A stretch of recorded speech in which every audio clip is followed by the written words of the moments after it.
नमस्कार बच्चों, एमए उत्तरार्ध पंचम प्रश्न पत्र की इस कक्षा में आपका स्वागत है।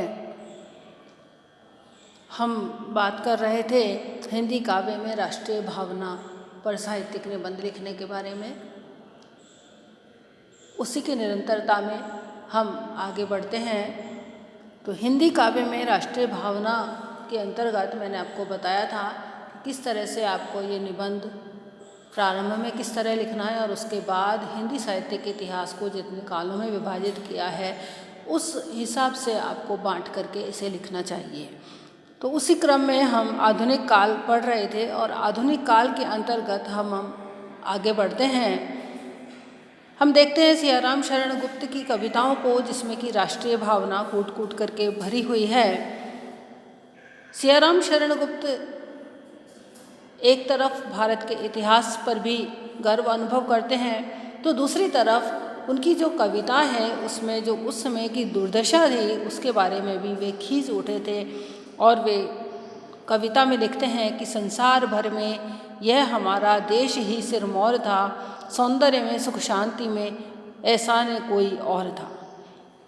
यानी ऐसा था लेकिन अब नहीं है। यानी अब जो देश की दुर्दशा हो गई है उसके बारे में वो बड़े व्यग्र हैं, उसके बारे में वो बड़ी व्याकुलता है उनके मन में। और वे कहते हैं कि एक समय था जब हमारा देश जो था वह संसार का सिरमौर था, किंतु अब नहीं रहा। तो देश की जो दुर्दशा है उसके ऊपर उन्होंने लिखा है और उसके माध्यम से उनकी इस कविता में हमको राष्ट्रीयता की भावना देखने को मिलती है। माखनलाल चतुर्वेदी का नाम भी हम इस क्षेत्र में बड़े आदर के साथ में लेते हैं। माखनलाल चतुर्वेदी ने न केवल राष्ट्रीयता से संबंधित कविताओं की रचना की, बल्कि उन्होंने भारत की स्वतंत्रता के लिए अनेक बार जेल यात्रा भी की और भारतीयों के समक्ष एक आदर्श भी प्रस्तुत किया। उनकी जितनी भी कविताएं हैं वो बलिदान की भावना से ओतप्रोत हैं।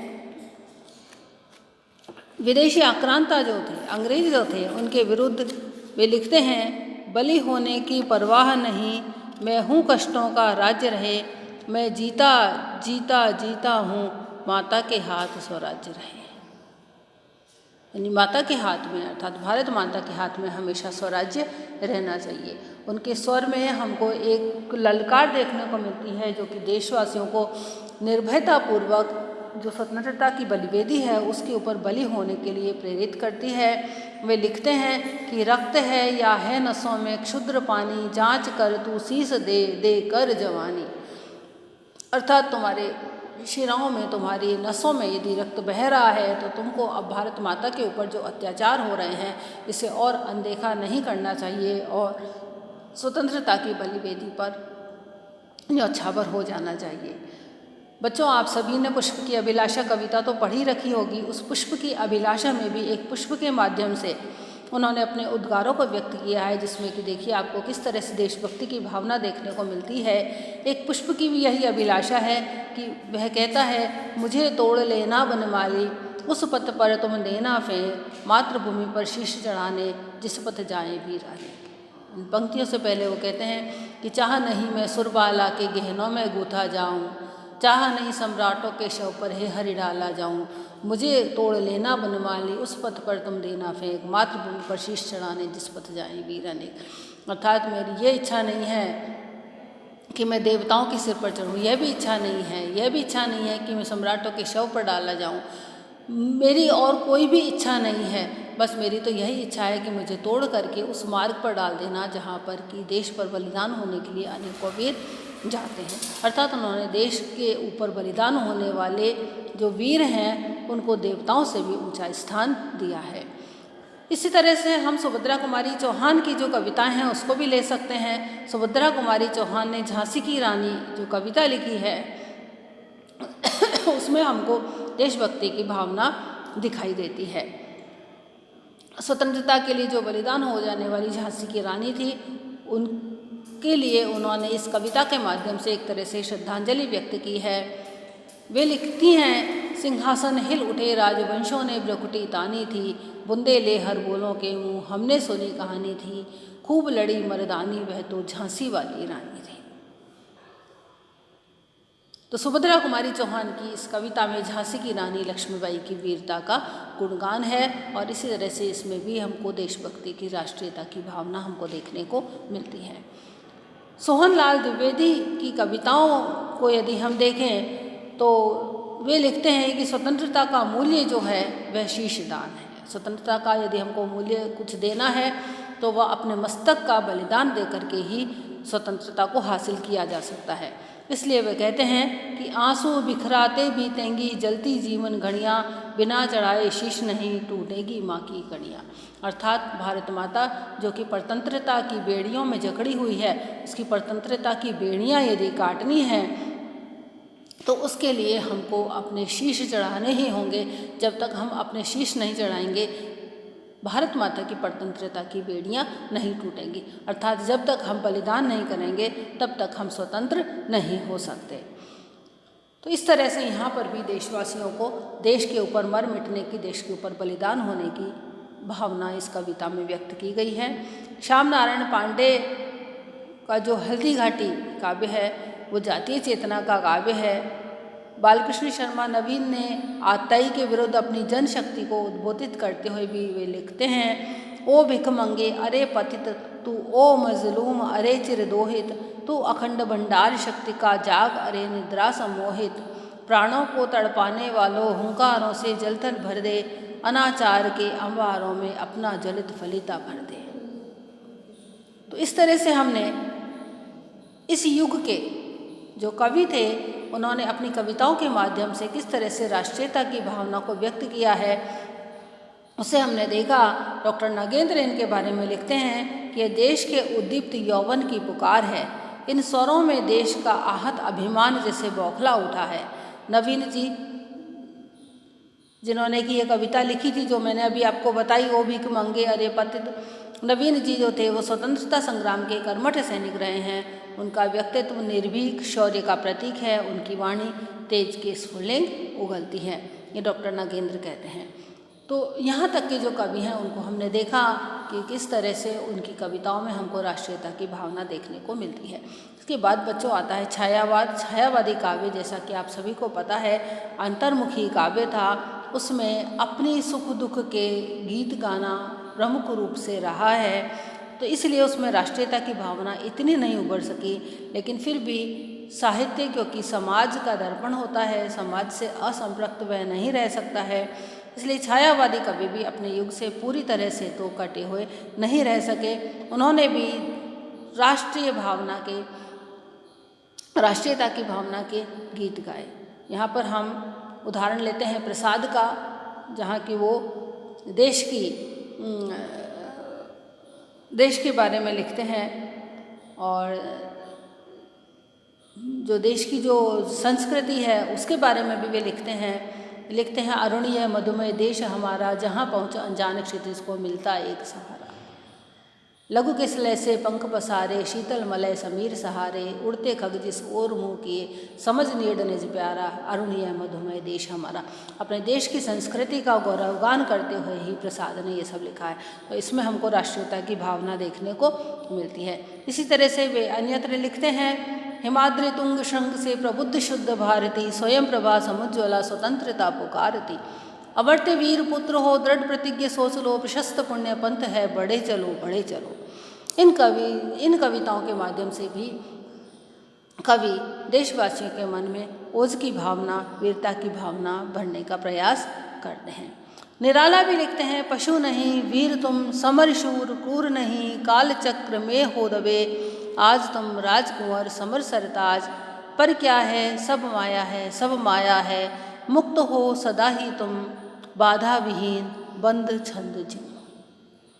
तो यहाँ पर भी निराला राष्ट्रीयता की भावना से युक्त गीत हैं, वे गाते हैं। इसी तरह भारती जय विजय करे में भी भारत माता की जो देवी रूप में प्रतिष्ठा करते हुए निराला लिखते हैं, लंका पद तल शतदल गर्ज तोर्मी सागर जल, धोता शुचि चरण युगल स्तव कल बहु अर्थ भरे, मुकुट शुभ्र हिम तुषार प्राण प्रणव ओंकार, ध्वनित दिशाएं उदार शतमुख शतरव मुखरे। तो इसके माध्यम से हमको पता चलता है कि निराला ने जो छायावादी जो युग था उसके जो प्रमुख निराला हैं उन्होंने भी, प्रसाद ने भी किस तरह से राष्ट्रीयता की भावना से उत्प्रोत कविताएं लिखी हैं। अब हम आगे चलते हैं तो इस युग के जो एक प्रमुख कवि हैं जो कि राष्ट्र कवि भी कहे जाते हैं, रामधारी सिंह दिनकर, उन्होंने भी बहुत ही अपनी ओजस्वी भाषा में राष्ट्रीय भावना से ओतप्रोत कविताओं की रचना की है। जिस समय वो देशभक्ति परक कविताओं को लिखने बैठते हैं उस समय तो ऐसा लगता है कि मानो उनकी लेखनी जो है वह आग उगलने लगती है।